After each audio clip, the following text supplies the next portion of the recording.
하나님의 말씀은 신약성경 에베소서 5장입니다. 신약성경 에베소서 5장 1절부터 14절 말씀을 한 절씩 교독하겠습니다. 제가 가진 성경 신약 314면에 나와 있습니다. 그러므로 사랑을 받는 자녀같이 너희는 하나님을 본받는 자가 되고 그리스도께서 너희를 사랑하신 것 같이 너희도 사랑하라. 향기로운 제물과 희생제물로 하나님께 음행과 온갖 더러운 것과 탐욕은 너희 중에서 그 이름조차도 부르지 말라. 이는 성도에게 마땅한 바니라. 누추함과 어리석은 말이나 희롱의 말이 마땅치 아니하니 오히려 감사하는 말을 하라. 너희도 정녕 이것을 알거니와 음행하는 자나 더러운 자나 탐하는 자 곧 우상 숭배는 다 그리스도와 하나님 나라에서 기업을 얻지 못하리니 누구든지 헛된 말로 너희를 속이지 못하게 하라. 이로 말미암아 하나님의 진노가 불순종의 아들들에게 임하나니 그러므로 그들과 함께하는 자가 되지 말라. 너희가 전에는 어둠이더니 이제는 주 안에서 빛이라. 빛의 자녀들처럼 행하라. 빛의 열매는 모든 착함과 의로움과 진실함에 있느니라. 주를 기쁘시게 할 것이 무엇인가 시험하여 보라. 너희는 열매 없는 어둠의 일에 참여하지 말고 도리어 책망하라. 그들이 은밀히 행하는 것들은 말하기도 부끄러운 것들이라. 그러나 책망을 받는 모든 것은 빛으로 말미암아 드러나나니 드러나는 것마다 빛이니라. 그러므로 이르시기를 잠자는 자여 깨어서 죽은 자들 가운데서 일어나라. 그리스도께서 너에게 비추이시리라 하셨느니라. 아멘.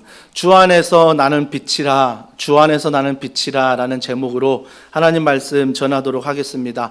오늘 사도 바울이 말씀을 전하고 있는 대상은요, 예배소 시민들입니다. 예배소 시민들에게 복음의 말씀을 전하는데, 더 우리가 디테일하게 말하면 예배소에서 교회를 다니는 성도들에게, 하나님을 믿는 성도들에게 사도 바울이 말씀을 전하고 있다라는 것입니다.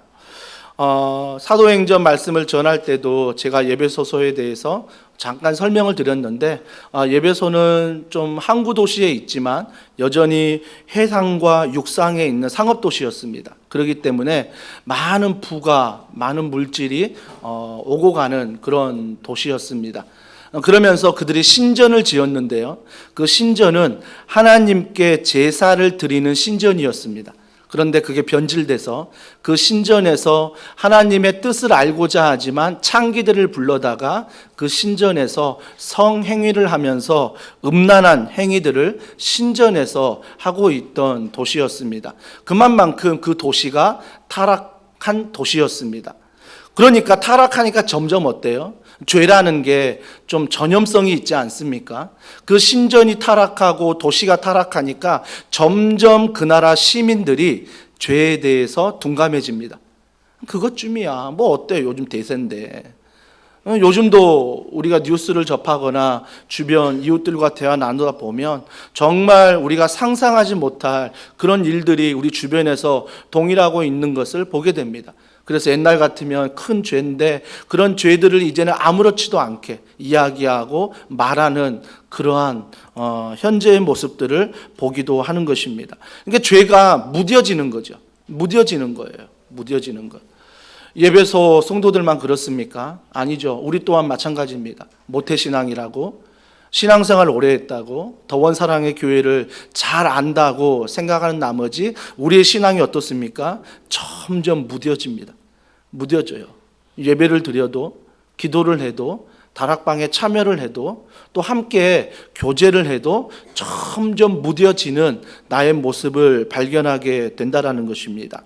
사랑하는 성도 여러분, 반드시 그 무뎌짐이 어디로 가냐면 쾌락주의로 간다라는 것입니다. 그 쾌락은 또 어디로 갑니까? 나 중심으로 살아간다라는 거죠.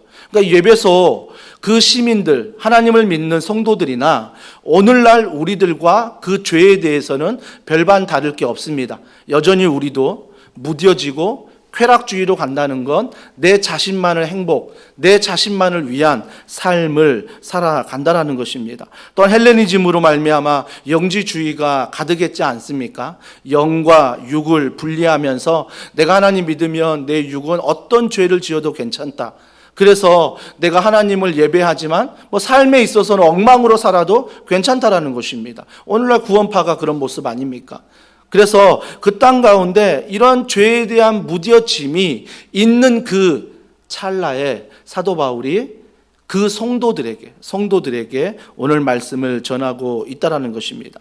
그 말씀을 이렇게 시작합니다. 1절에 보십시오. 그러므로라고 시작합니다. 접속사는 참 중요합니다. 이 그러므로는 앞에 있는 1, 2, 3, 4장의 내용을 다 받는 거기도 하지만 특별히 앞에 있는 4장의 내용을 다 받는 것입니다. 그러므로 4장의 어떤 내용이 제일 중요하냐면 정말 너희들이 하나님을 믿는다면 버려야 할 것이 있다라는 것입니다. 정말 너희들이 하나님을 믿는다면 가져야 될 것이 있다는 것입니다. 그러니까 신앙생활에 하나님을 믿는 사람 안에서 이 분별을 잘해야 돼요. 내가 버려야 할 것이 무엇이고 내가 가져야 할 것이 무엇인가를 우리가 잘 분별해야 한다는 것입니다. 4장의 내용이니까 제가 다 언급해드리지 않지만 우리가 중요한 것은 그리스도 안에서 죄에 대해서 무뎌지는 나의 모습, 가지지 말아야 될 것을 가지고 버려야 될 것을 버리지 못하는 나의 모습, 그러한 모습 속에 오늘 사도 바울이 그 시대를 향해 오늘 우리를 향해 이야기하고 있다는 것입니다. 그 이야기는 8절 말씀해 보십시오. 8절 이렇게 선포합니다. 너희가 전에는 어둠이더니 이제는 주 안에서 빛이라, 빛의 자녀들처럼 행하라. 핵심의 오늘 구절이 여기에요. 너희가 옛날에는 어둠이었다. 예수님을 알기 전에는 어둠이었다. 죄에 대해서 무디고 여전히 나 중심으로 살아가는 그런 옛 사람이었지만 8절에 보니까 이제는 주 안에서입니다. 주 안에서 빛이라 라고 말합니다. 여러분, 주 안에서 빛이라 말하는데 그 빛을 착각하면 안 됩니다. 내가 뭔가 선행으로 도덕적이고 윤리적이고 착하고 그런 것으로 내가 빛을 비춘다. 아니죠. 그 빛은 한계가 있습니다. 어려움을 만나면, 낙심하게 되면, 절망하게 되면 그 빛은 한계가 있다는 것입니다. 여기에서 말하는 빛은 주 안에서입니다. 그러니까 내가 예수를 믿음으로 그 예수가 내 안에 계시고 성령이 내 안에 계실 때 그 성령 하나님의 빛을 말하는 것입니다. 그 빛을 말하는 거예요. 그래서 8절에 빛이라 라고 말하면서 빛의 자녀들처럼 행하라. 이건 명령입니다. 행해도 된다, 행해 볼래? 라고 말하는 게 아니라 행하라. 이건 명령이에요. 이 명령령의 원어를 보면 현재 진행형입니다. 그래서 현재 너희들이 주님의 빛을 드러내라는 것입니다. 예배 가운데, 기도 가운데, 또 여러분 직장 가운데, 가정 가운데, 모든 삶 가운데 예수 그리스도 그 빛을 드러내라, 행하라 라고 말하고 있다라는 것입니다. 그렇다면 그 빛을 드러내는 것, 행하는 것이 무엇일까? 첫 번째 1, 2절에 나오는데요. 사랑을 받는 자녀같이 드러내라는 것입니다. 사랑을 받는 자녀같이 빛을 드러내라는 거죠. 오늘 1절과 2절 한 번 더 다 같이 읽어보겠습니다. 시작. 그러므로 사랑을 받는 자녀같이 너희는 하나님을 본받는 자가 되고 그리스도께서 너희를 사랑하신 것 같이 너희도 사랑 가운데서 행하라.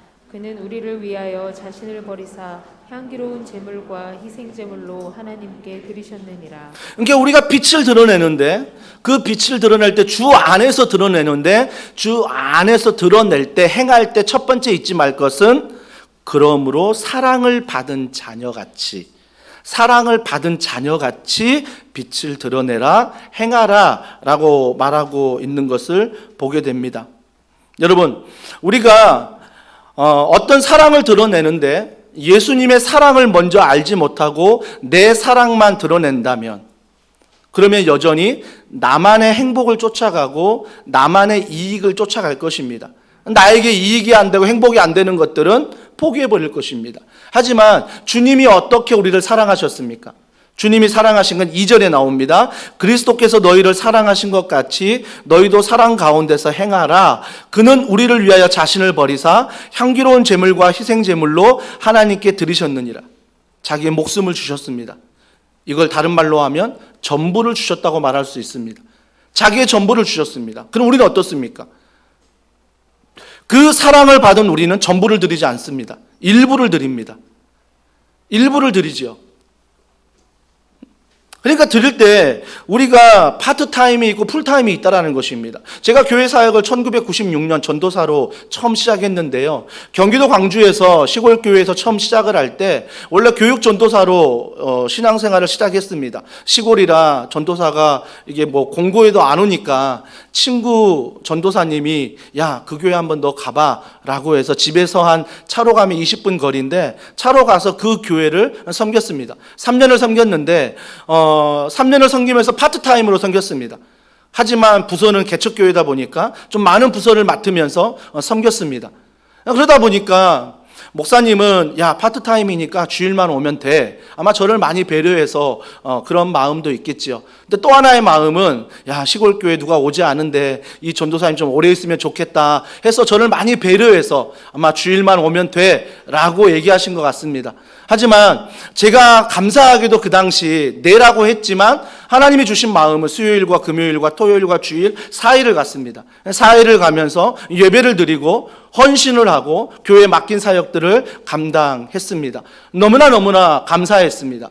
분당에 부임할 때도 마찬가지였습니다. 청소년부 사역자로 부임했지만 또 그 안에서 사역할 때에 정말 하나님께서 은혜 주셔서 원래 또 토요일과 주일만 오라는 것 수요일, 금요일, 토요일, 주일 4일 갔습니다. 그러면서 정말 하나님의 은혜를 누렸습니다.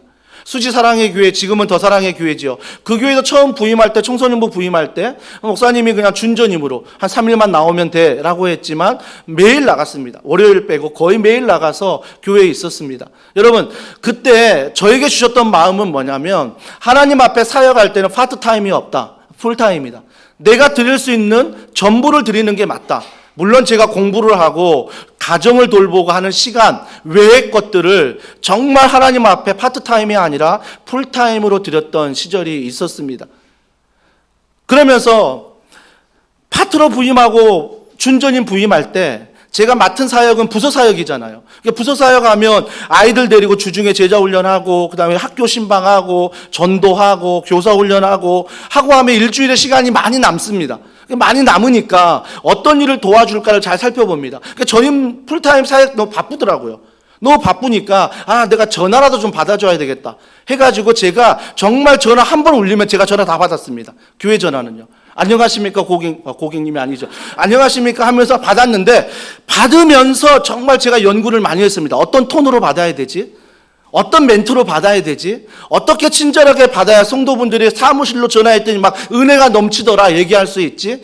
그런 마음으로 전화 하나를 받아도 늘 그런 마음으로 받았습니다.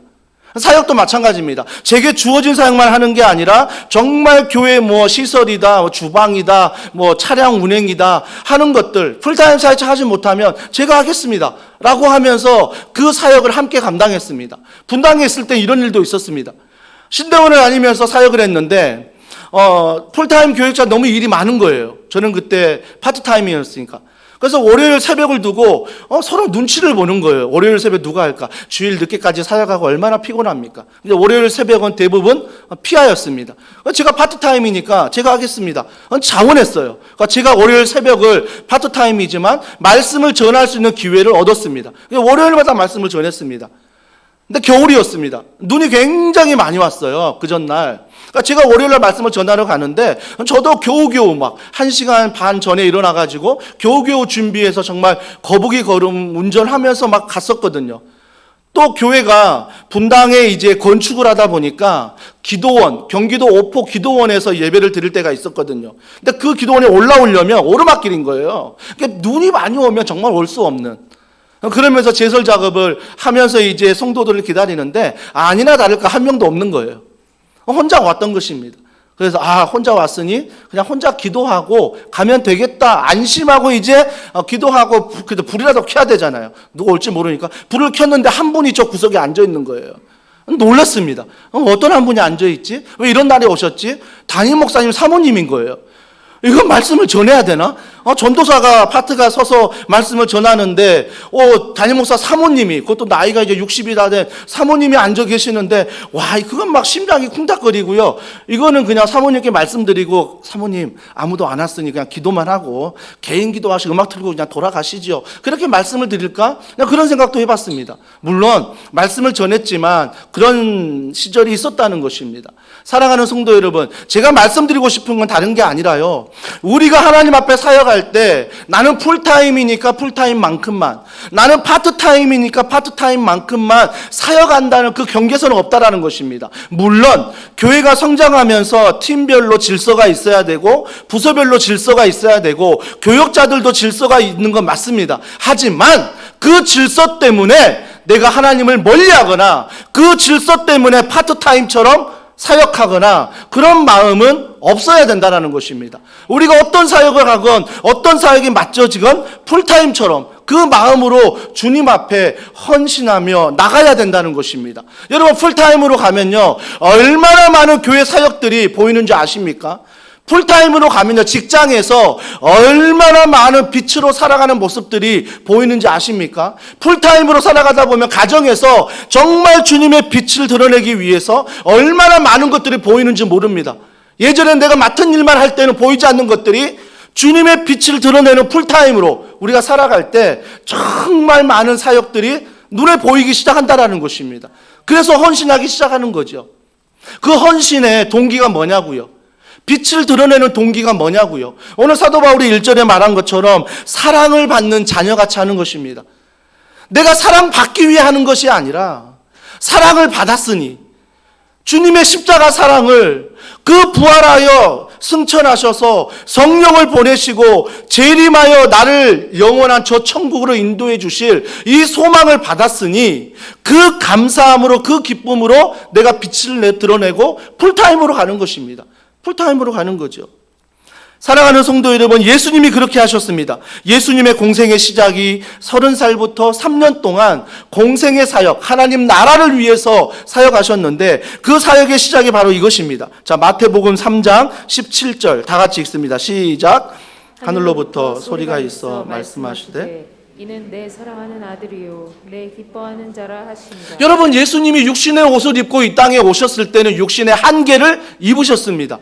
그래서 세례 요한에게 세례를 받는데 갑자기 하늘에서 하나님의 음성이 들립니다. 그 예수님에게 뭐라고 말씀하십니까? 이는 내 사랑하는 아들이요 내 기뻐하는 자라. 여러분, 오늘날 우리는 어떻습니까? 예수를 믿지 않습니까? 예수가 내 삶의 주인이라 고백하지 않습니까? 그분이 구원자라고 말하지 않습니까? 그러면 이 하나님의 말씀이 우리에게도 동일한 것입니다. 우리가 정말 예수님을 믿는다면 하나님께서 우리에게 뭐라고 말씀하십니까? 너는 내 사랑하는 아들이야. 너는 내 사랑하는 딸이야. 내가 너를 기뻐해. 내가 너를 즐거워해. 내가 무언가를 해서가 아니라 내 있는 존재 자체가 하나님의 기쁨이, 하나님의 즐거움이 된다라는 것입니다. 이것이 바로 하나님의 사랑입니다. 이것이 바로 부모님의 사랑 아닙니까? 저는 결혼해서 지금까지 이렇게 지내오지만 정말 아빠의 사랑은요, 엄마의 사랑을 뛰어넘을 수가 없습니다. 저는 그랬습니다. 그런데 제가 개척하고 우리 교회 성도들을 이렇게 보니까요, 와, 30대, 40대, 50대, 60대, 70대, 80대, 이 남자분들이요, 너무너무 잘하는 거예요. 너무너무. 아멘이 아내들에게 안 나와. 제가 볼 때 너무너무 잘하는 거예요. 특히 개척하고 나서 30, 40대 결혼한 우리 가정들을 보니까 아내들에게 너무 잘하는 거예요. 자녀들에게 너무 잘하는 거예요. 저는 그렇게 못했거든요. 그래서 제가 제 경우를 말씀드리는 겁니다. 저는요, 철저하게 아내를 보면서 아빠의 사랑은 아내의 사랑을 뛰어넘지 못한다. 정말 아내의 사랑은요, 정말 자녀에게, 남편에게 퍼줘도 끝이 없어요. 끝이 없어요. 나 같으면, 야, 아빠 피곤하니까 네가 좀 하라니까. 당신 나 피곤하니까 당신이 좀 해. 저는 이렇게 말하는데 아내 사랑은 퍼줘도 끝이 없어요. 끝이 없어요. 이번 3일 우리 아내가 이제 장모님 정말 연세 드셔서 요즘에 기력도 많이 약해지셔서 교회도 못 오시지 않습니까? 그래서 어머니 모시고 적어도 분기별로 한 번씩은 딸들이 3명이 모여서 함께 여행을 갑니다. 주로 강원도로 많이 가서 장모님이 제일 좋아하시는 게 홍천장, 뭐 고성장 이런 데 가는 걸 너무 좋아하시니까 온천하고 장을 갑니다. 그 남은 3일 제가 우리 아이들 둘과 보냈습니다. 와, 이거 얼마나 막 이게 내 안에 분노가 일어나고 화가 일어나고 3일을 같이 지내면서 아내가 반찬 뭐 밥, 국 다 해놓고 갔는데도 하면서 우리 아들 또 쥐사병 아닙니까? 쥐사병인데 얼마 잘합니까? 잘하는데도 막 화가 나는 거예요. 이게 화가 나는 거죠. 제가 그걸 보면서 야, 아내의 사랑은 이 자녀들에게 가정에게 교회 안에서 참 퍼줘도 끝없는 사랑이다. 그 끝없는 사랑의 근거가 뭔지 아십니까? 그 근거는요, 정말 오늘 1번 사랑을 받는 자녀이기 때문이에요. 우리 아내는요, 늘 하나님을 사랑합니다. 그래서 하나님이 나를 사랑하신다, 나를 기뻐하신다, 날마다 그 안에서 생활하는 거죠. 그러니까 어때요? 그 사랑이 내게 충만하니까 내가 퍼줘도 고갈되지 않는 거예요. 하나님이 나를 사랑하시니, 하나님이 나를 기뻐하시니, 그거를 내가 한번 섬겼으니 1번 이렇게 섬겼다, 2번 이렇게 섬겼다. 일주일 싸울 때 여보! 막 싸우면 막 내가 일주일 전에 몇 번을 당신을 섬긴 줄 알아? 막 그걸 기억하는 이 쪼잔한 사람들 없죠? 그죠? 그게 아니잖아요. 퍼줘도 사랑하는 사랑. 여러분, 우리는 그 사랑을 배워야 하는 것입니다. 그 사랑은 아내가 예뻐서, 남편이 예뻐서, 자녀가 예뻐서 물론 할 수 있죠. 하지만 안 예쁠 때가 너무 많잖아요. 그래도 퍼줄 수 있는 것은 사랑을 받는 자녀이기 때문에, 나는 하나님의 사랑을 받는다, 나는 하나님의 기쁨이다, 늘 이런 믿음의 고백, 은혜의 고백이 내 안에 있기 때문에 가능하다라는 것입니다. 사랑하는 성도 여러분, 제가 청소년 사역할 때는요, 참 가출한 애들을 많이 만났습니다.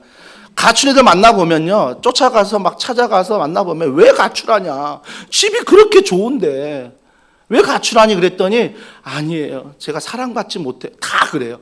열은요 사랑받지 못한대요. 우리도 그렇지 않습니까? 우리도 모든 문제들이 이게 문제지만 결국 깊이 들어가다 보면 사랑받지 못하는 거예요. 무슨 사랑을 받지 못합니까? 내가 나를 사랑하지 못해요. 내가 나를 사랑하지 못하니까 모든 관점이 뒤틀려 있는 거죠. 부정적인 거죠. 내가 나를 사랑해야 되는데 내가 나를 사랑하지 못합니다. 또 부모가 사랑하지 못하고, 자녀가 사랑하지 못하고, 이웃이 사랑하지 못하고, 그래서 그런 이유로 가출하는 거예요. 여러분, 사랑 결핍증, 그러니까 그 결핍을 위해서 뭘 찾아가요? 세상을 찾아갑니다. 세상을 찾아가 세상으로 가다 보니까 또 죄에 빠지겠죠. 죄에 빠지게 되지만 그 죄가 나에게 이 사랑의 결핍을 채워줄 줄 알았는데 여전히 채워주지 못하는 그 사랑. 가출 청소년만 그렇습니까? 나도 그렇지 않습니까? 여러분은 어떻습니까?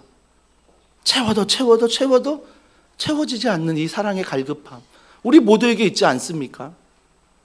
사랑하는 성도 여러분, 그 사랑은요 다른 것으로 채우는 게 아니라, 오늘 사도 바울이 정말 죄악으로 치닫는 그 예배소 성도들에게 이야기한 것처럼 오늘 더원 사랑의 교회 나에게 이야기합니다. 사랑을 받는 자녀. 그래서 예수님이 공생에 시작할 때 내 사랑하는 아들이요 내 기뻐하는 자라. 여러분이 하루를 시작할 때 늘 이 말씀을 고백하세요. 마태복음 3장 17절, 하나님은 나를 사랑한다, 하나님이 나를 기뻐한다. 이 믿음으로 하루를 시작하십시오. 직장으로, 가정으로, 교회로 여러분 가보십시오. 그리고 그 사랑과 기뻐하는 마음이 나의 신앙의 시작이 되는데, 그 신앙의 시작은 이것입니다. 갈라디아서 2장 20절입니다. 다 같이 읽습니다. 시작.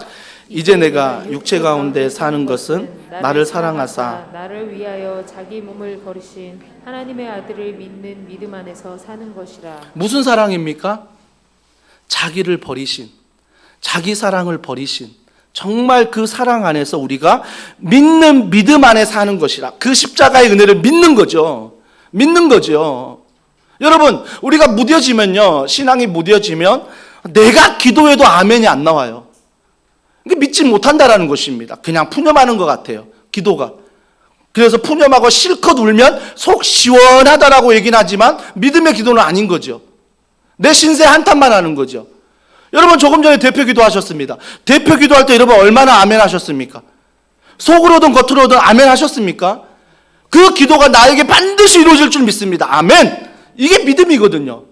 그분이 기도하지만 그분이 하나님께 기도해 우리를 대표하여 기도하니 그 기도가 반드시 우리 공동체 안에, 교회 안에, 가정 안에, 직장 안에, 내 개인 안에 그 기도가 반드시 이루어질 줄 믿습니다. 이 믿음의 고백이 아멘인 거죠.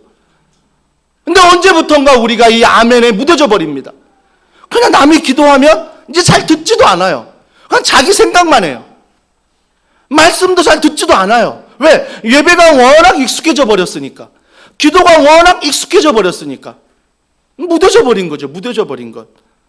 그런 사도 바울이 우리에게 말합니다. 그 무뎌진 신앙 안에 십자가의 은혜를 기억해라. 그 믿음의 은혜로 살아가라. 살아가라 좀. 그리고 믿음 안에 사는 것이라라고 말합니다. 사는 것. 사는 것. 여러분 잊지 마십시오. 우리의 모든 예배는 일주일입니다. 모든 예배는 일주일이에요. 주일로 시작하지 않습니까? 달력이. 그러니까 주일로 시작해서 우리가 은혜를 받고 말씀을 듣고 헌신하며 하나님의 은혜를 충만히 받아 그 은혜로 월요일을 시작하는 거죠. 그래서 그 은혜를 날마다 묵상하며 생명의 삶이든 무슨 어떤 거든 주일날 말씀이든 내가 그걸 계속 묵상하면서 화요일, 수요일, 목요일, 금요일, 토요일 살아가는 것. 삶으로 살아가는 이게 예배 아닙니까? 이게 예배 아닙니까? 이게 주님 앞에 공적 예배 아닙니까? 근데 우리가 언제부턴가 잊어버렸어요. 특히 청년들. 일부 때도 청년 몇 명 있어 제가 강하게 얘기했는데요. 한 번 예배 드렸다고 다 했다고 생각하지 마십시오. 주일날 한 번 주일 예배 드렸다고 나는 신앙의 할도리를 다 했다고 생각하는 것. 그래서 주일날 한 번 예배 드린 게 벼슬이 돼가지고 막 부모한테 막 협박하고 나 그러면 주일날 교회 안 가. 그따구로 신앙생활 하는 거 하나님이 기뻐하시겠습니까? 물론 하나님이 오면 기뻐하겠죠. 하지만 정말 하나님을 경험할 수 있겠습니까? 여러분 우리가 풀타임이 돼야 되지 파트타임. 직장에서는 하나님 좀 쉬어 계세요. 가정에서는 하나님 좀 쉬어 계세요. 이게 아니라 어느 자리든 우리가 일주일 내내 묵상해야 될 것은 하나님의 사랑과 즐거움이며 그 하나님의 십자가의 은혜, 이 믿음 안에 사는 것, 이것이 예배래요. 이것이 예배래요. 하나님이 그 예배를 기뻐하시고 하나님이 그 예배와 함께 하신다라는 것입니다. 여러분 사도 바울 잘 아시죠? 사도 바울이 얼마나 논리적인 사람입니까? 그래서 신약 성경 이 많은 책을 쓰지 않았습니까? 글로 쓴다는 거, 전한다는 거 논리적이지 않습니까? 배울 만큼 배운 사람입니다. 그런 사람이 고린도전서 13장을 쓸 때 뭐라고 씁니까?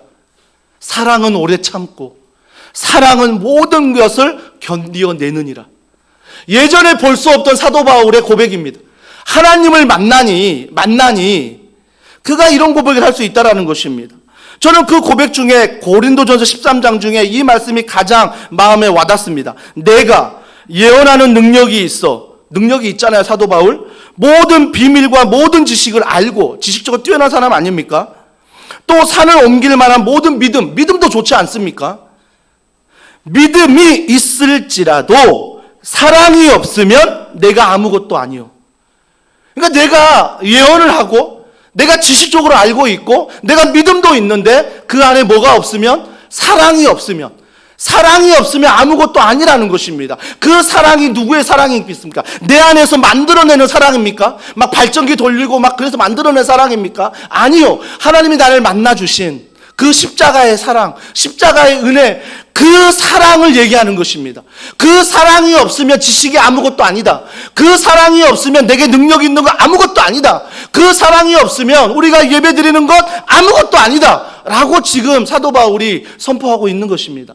정말 두려운 말씀 아닙니까? 이 말씀 앞에 피해갈 사람이 누가 있겠습니까? 목사라고 해도 말씀을 전하고 있지만 저라도 피해가겠습니까? 아니요. 저는 말씀을 준비할 때마다 전할 때마다 따끔따끔 하는 거예요. 내가 그렇게 못하는데 이 말씀 전해야 되나? 내가 그렇게 살지 못하는데 내가 성도들에게 이걸 전할 자격이 있나? 그럴 때마다 나를 정죄하는, 그래서 사랑의 결핍증처럼 막 상처받고 막 외로워하고 그럴 때가 너무나 많습니다. 그럴 때마다 우리가 회복해야 될 건 무엇입니까? 오늘 1절의 말씀. 사랑을 받은 자녀다. 사랑을 받은 자녀다. 그래서 마태복음 3장 17절. 이는 내 사랑하는 아들이요 내 기뻐하는 자라. 아침마다 저녁마다 매일매일 이 말씀을 선포하세요. 이는 내 사랑하는 아들이요 내 기뻐하는 자라. 낙심될 때, 절망될 때, 마음에 근심이 오고 염려할 때 이는 내 사랑하는 아들이요 내 사랑하는 기쁨이다. 이게 우리 신앙생활의 동기가 된다라는 것입니다. 사랑하는 성도 여러분, 우리가 친하면 친할수록요 비밀 이야기를 많이 합니다. 관계도 그렇습니다. 부부 관계도 그렇고요, 친구 관계도 그렇고요. 친하면 친할수록 자기 속 이야기, 비밀 이야기를 많이 합니다. 그게 사랑의 관계이기 때문입니다. 하나님과는 어떠십니까? 하나님과는 뭔가 비밀 이야기를 많이 하십니까? 여러분, 한 주간 신앙생활하면서 하나님과 비밀 대화하면서 하나님의 비밀 대화를 좀 이야기하실 수 있겠습니까? 내가 이런 대화를 했더니 하나님이 나에게 이런 마음을 주셨어. 하나님이 나에게 이렇게 은혜를 주셨어. 여러분, 고백할 수 있겠습니까? 고백할 수 없다면 우리가 다시 한번 우리의 신앙생활을 돌아봐야 합니다. 나는 하나님과 얼마나 사랑하고 있는가, 친밀한가 돌아봐야 한다는 것입니다. 사랑하는 성도 여러분, 그래서 우리는 늘 사랑을 받는 자녀같이 우리가 빛을 드러내는, 그래서 그 사랑을 받는 자녀로서가 아니라 사랑이신 그분을 드러내는 거죠. 그분을. 두 번째, 우리가 주 안의 빛을 드러낸다면 풀타임으로 여러분 이렇게 전부를 드리잖아요. 그러면 감사하는 말이 나온다라는 것입니다. 오늘 본문 3절과 4절입니다. 다 같이 읽습니다. 시작. 음행과 온갖 더러운 것과 탐욕은 너희 중에서 그 이름조차도 부르지 말라. 이는 성도에게 마땅한 반이라. 누추함과 어리석은 말이나 희롱의 말이 마땅치 아니하니 오히려 감사하는 말을 하라. 여러분, 내가 하나님과 친밀하지 않으면요, 내가 파트타임처럼 신앙생활하면요, 어떤 일이 벌어지냐면 3절, 음행, 더러운 것, 탐욕, 이런 것들이 내게 막 밀려옵니다. 내게 밀려와요. TV만 봐도 그렇지 않습니까? 유튜브만 봐도 그렇지 않습니까? 요즘 유튜버들 얼마나 자극적입니까? 자극적인 말 하지 않으면, 자극적인 행동하지 않으면 사람들이 안 보니까, 가입하지 않으니까 얼마나 더 자극적입니까? 음행, 그 안에 탐욕, 그 안에 누추함, 그 안에 어리석은 말, 막 말하면서 난도질하지 않습니까? 물론 저도 연예인 잘 모르지만 뭐 그렇더라, 뭐 카더라 해가지고 엄청난 말들을 막 쏟아내지 않습니까? 여러분, 이것이 바로 파트타임으로 하나님과 비밀이 없는 자들 계속 쏟아내는 말들이라는 것입니다. 그래서 여러분, 내가 누구와 함께 있느냐가 중요한 거예요. 여러분, 우리는 세상을 도망하여 산에서 살 수 없습니다. 우리는 불교가 아니에요. 우리 교회는 도시에 있잖아요. 교회 도시에 있는 이유가 무엇입니까? 도시에 있는 이유는 사람이 있기 때문입니다. 그 사람들에게 왜 교회가 있어야 하는 겁니까? 복음을 전하기 위해서. 그래서 교회는 도시에 있는 것입니다. 그 도시의 사명을 감당하는데 정말 그들 안에서 내가 누구와 많은 시간을 보내고 어떤 말을 하는지를 한번 잘 더듬어 보십시오. 물론 세상을 떠나 살 수 없지만 세상 사람들, 안 믿는 사람들과 이야기하지만 막 음행을 얘기하고 악행을 얘기하고 누추한 말을 하고 어리석은 말을 하고 희롱하는 말, 막 뒷담화하고 있는데 내가 저 걸어가는데 너 잘 왔어, 너도 한번 해봐, 이런 상황입니까? 아니면 당신이 가면 딱 거의 멈춰지는 상황입니까? 내 상황은 어떻습니까? 막 그런 얘기하고 있는데 내가 가면 조용히 야, 김현철 목사 온다. 아니면 야야야 더 얘기해. 김현철 목사가 더 희롱하는 말, 더 음해하는 말 더 많이 해줄 거야. 막 좋아합니까? 그러니까 여러분은 내가 누구와 가까이 하면 누구의 말을 듣고 있는지를 잘 살펴야 하는 것입니다. 사랑하는 성도 여러분, 그래서 우리는 자꾸 이런 말을 하면 안 돼요. 마음은 원이로되 육신은 약하다. 정말 우리들이 사랑하는 말씀, 마태복음 26장 41절에 베드로가 제자들이 기도하다가 주님이 좀 기도해라 십자가 앞에 두고 부탁했더니 기도하는 주님을 놔두고 졸았잖아요. 그러니까 베드로에게 대표로 뭐라고 말합니까? 너 왜 조니? 내가 십자가 지러 갔는데 너 왜 조니? 왜 잔이라고 말하니까 베드로가 마음은 원이로되 육신이 약합니다. 우리의 변명 아닙니까? 모태신앙인 분들, 정말 신앙생 오래 했던 분들 이런 말 많이 하지 않습니까? 목사님 저도 하고 싶은데 마음은 원이로되 육신이 약합니다. 언제까지 마음 타령하십니까? 여러분, 언제까지 내 자신이 마음을 먹을 수 있다라고 생각하십니까? 언제까지 내 자신이 할 수 있다라고 생각하시겠습니까? 아니요, 내 자신은 할 수 없어요. 할 수 없다고요. 그렇기 때문에 우리는 그분의 사랑 안에서 그분을 의지하며 그분이 내 안에 있으며 그분이 빛이기 때문에 그분 안에서 살아갈 때 내 언어가 바뀌고 말이 바뀌고 삶이 바뀌고 행동이 바뀌고 만나는 사람이 바뀐다는 것입니다. 여러분, 그렇다고 해서 제가 세상 사람 다 끊어라 지금 말하는 거 아니에요. 오늘 본문 뒤에 6절부터 나오는데 세상 사람 끊어라 이렇게 오해하시면 안 됩니다. 그게 아니라 음행하는데 악행하는데 그 안에서 험담하는데 거기에 동조하지 말라는 것입니다. 거기에 동조해서 시간 낭비하지 말라는 거예요. 어떤 사람 더 신나가지고 막 거기에 동조하면서 뒷담화합니다. 그런데 허비하지 마라. 그런데 같이 하지 마라. 이런 얘기하고 있는 것입니다. 여러분, 그래서 우리는 정말 복음 안에 주님의 사랑을 알고 기쁨을 알고 걸어가면, 풀타임으로 가면 내 안에 감사의 말이 쏟아진다라는 것입니다. 2011년인가요? 개그 콘서트 프로그램 중에 감사합니다. 이거 아십니까? 너무 오래됐습니까? 제가 그 코너를 이제 보게 되는데 그 코너를 볼 때 감사합니다. 감사합니다. 그 내용은 정말 복음적이지 않아요. 감사한 게 너무나 악한 감사예요. 자기 이익의 감사. 그 내용은 듣지 마시고요. 근데 제가 한 가지 떠오른 게 뭐냐? 감사합니다. 감사합니다. 우리 이거 자주 해야 됩니다. 영어로 땡큐. 중국어 쎄쎄. 일본어로 아리가또. 일부보다 반응이 없는 것 같아요. 일부는 다 못했거든요. 막 빵 터져가지고 막 주여, 그렇죠? 네. 여러분, 우리 생활 가운데 이런 감사의 말들이 나와야 돼요. 음행하는데, 악행하는데, 험담하는데, 물론 얼마나 힘들면 하겠냐고요. 얼마나 어려우면 하겠냐고요. 얼마나 화가 나면 하겠냐고요. 하지만 들어주되 우리가 그 사람에게 권면하는 것은 그 악행과 음행과 험담하는 말이 맞는 게 아니라 틀린 것들을 우리 삶 가운데 보여줘야 돼요. 우리 말로 보여줘야 돼요. 그래서 내 빛이 드러나는 게 아니라 예수의 빛이 그곳에 드러나서 너는 다르네? 너는 왜 그래? 라는 것들을 보여줘야 된다는 것입니다. 다 끊어버리고 안 가, 모임 안 가, 이게 아니라 그 자리에 있을 때에도 예수의 빛으로 보여줄 때 그 사람들은 다름을 합니다. 다름을 아는 거죠. 그 안에서 감사하는 것. 예전에 제가 기도원 이게 막 청소년 시기에 다닐 때 한 부흥 강사님의 간증이 생각이 납니다. 그 강사님이 뭐라고 간증하냐면 어떤 어머님이 기도받으러 왔대요. 기도받으러 왔는데 기도받은 다음에 목사님 하면서 막 간증을 하더래요. 목사님이 기도해 주셔서 이런 은혜가 있었습니다. 간증을 하더래요. 처음에 목사님을 찾아올 때는 근심으로 찾아왔습니다. 우리 아이가 학교를 다니는데 이 중학생 놈이 담배를 핀대요. 술을 먹는데요. 담배와 술을 먹어서 학교에서 문제를 막 일으키니까 선생님이 매일매일 학교를 부른대요.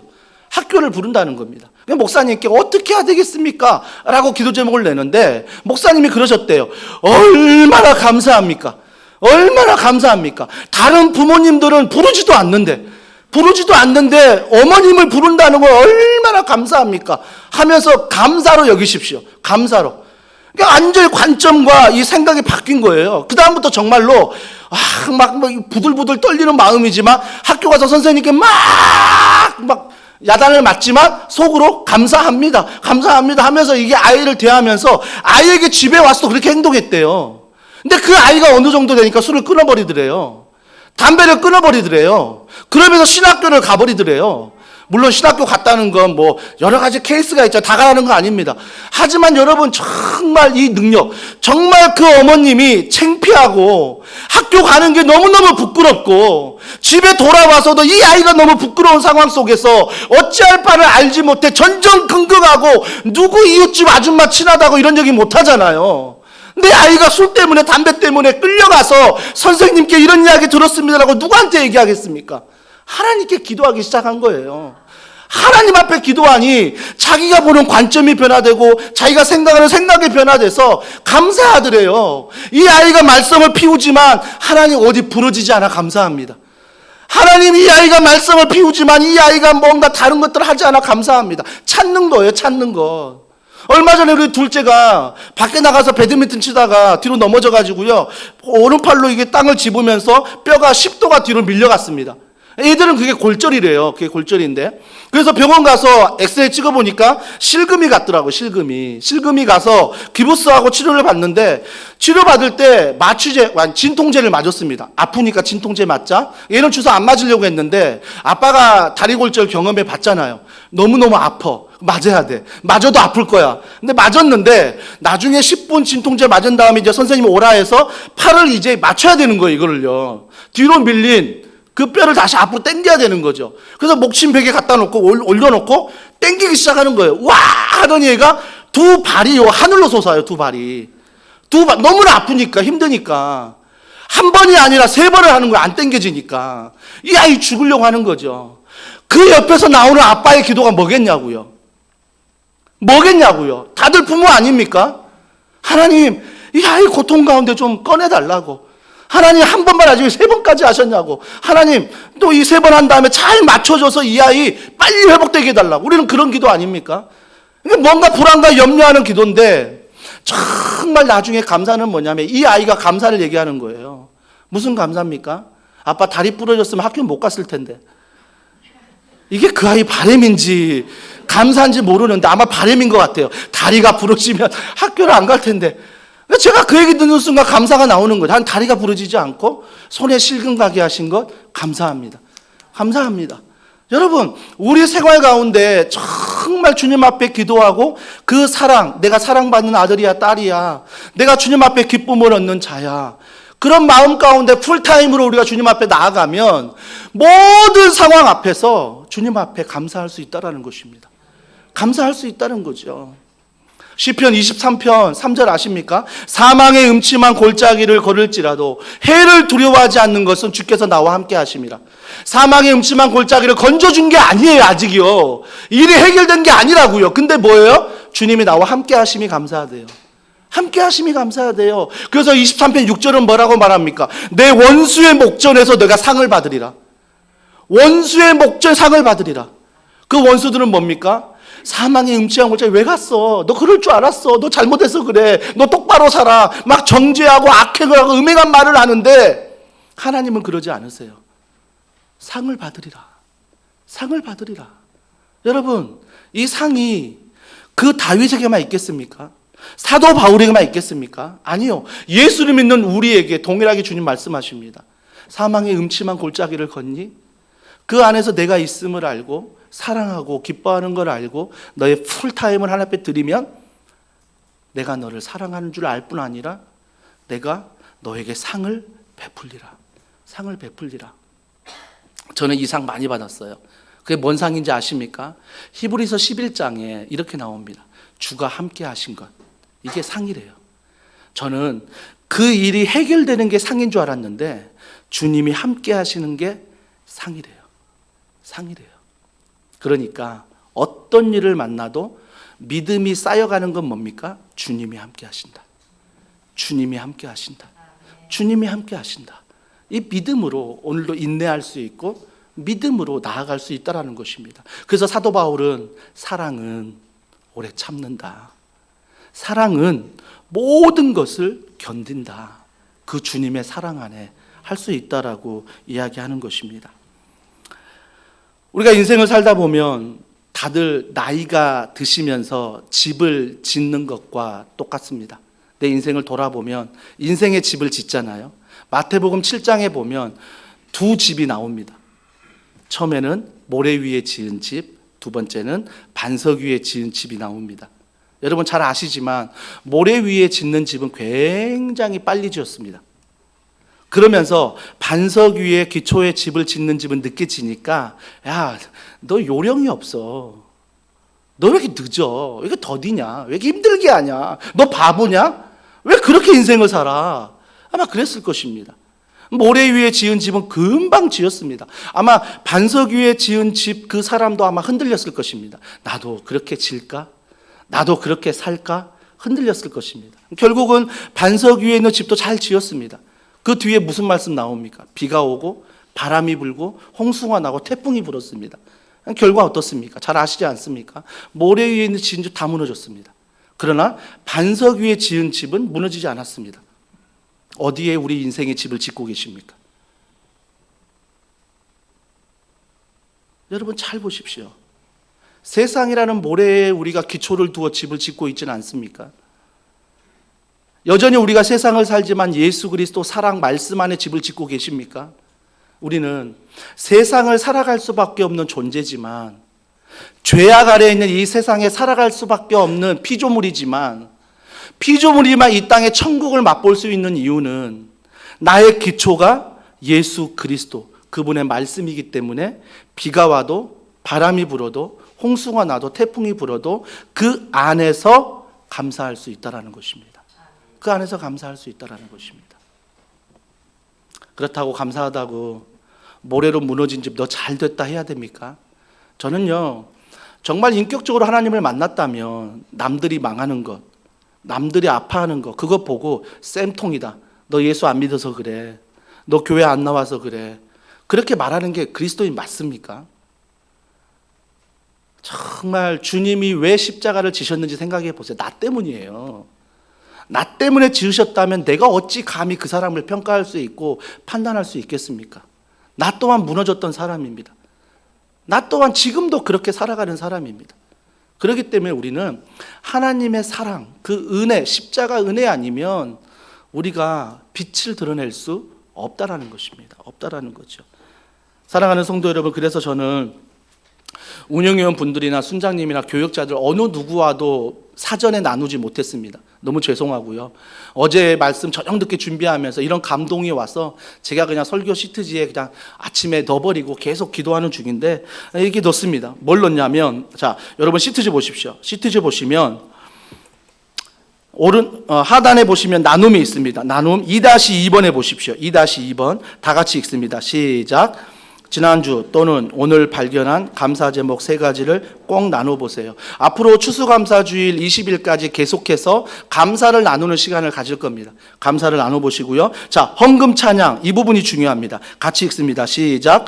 함께 감사를 고백했으면 그 감사를 순원들과 함께 의논하여 한 영혼을 향한 사랑의 성김으로 흘려보내주세요. 앞으로 이번 주부터, 오늘부터입니다. 11월 6일부터 11월 27일 모일 때까지 여러분들이 다락방 헌금을 하는데, 그전에도 물론 했지만 이 목적을 가지고 헌금하십시오. 그래서 우리가 헌금한 이 헌금을 가지고 어떻게 우리가 감사를 고백했다면 그 감사한 대로 흘려보낼까? 이웃에게 도시에 흘려보낼까를 순원들과 의논하십시오. 기억하십시오. 하나님께 드리는 헌금입니다. 하나님께 드리는 헌금이란 더 이상 내 것이 아닙니다. 하나님의 것입니다. 하나님께 드리는 헌금이기 때문에 우리가 이 사용처를 두고 기도해야 되는 것입니다. 조심해야 되는 것입니다. 그래서 순원들과 협의하고 함께해서 여러분이 3주 동안 다락방 헌금을 잘 모아서 하나님께 기도한 다음에 어느 곳이든 괜찮습니다.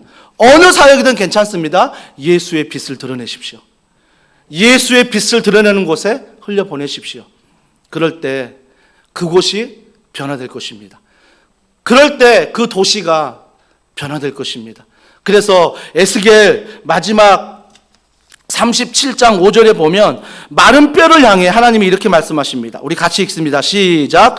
주 여호와께서 이 뼈들에게 이같이 말씀하시기를 내가 생기를 너희에게 들어가게 하리니 너희가 살아나리라. 마른 뼈와 같은, 우리가 볼 때는 바짝 말랐는데 그 뼈들을 향해 하나님의 생기가 들어가 살찌어다라고 말합니다. 여러분, 우리는 그런 존재입니다.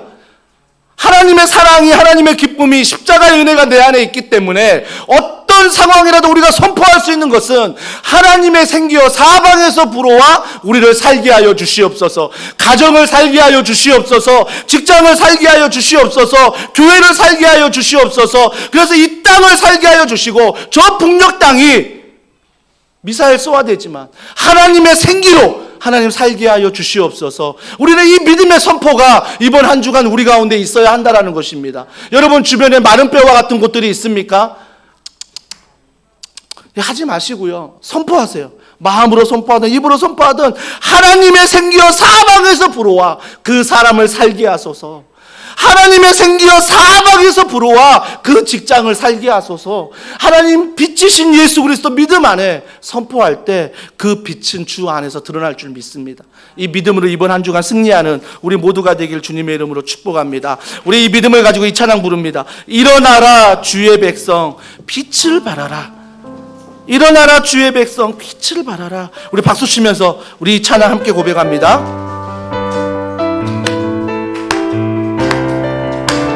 일어나라 일어나라 주의 백성 빛을 발하라. 주가 너의 영광으로 임하시. 다시 한번 고백합니다. 일어나라 주의 백성 빛을 발하라. 주가 너의 영광으로 임하시. 온 세상이 어둠 속에 헤매고 있지만 주가 너와 함께 계셔 회복을 명하. 일어나라 빛을 발하라. 만백성이 너의 빛을 보고 사방에서 일어나라 빛을 발하라.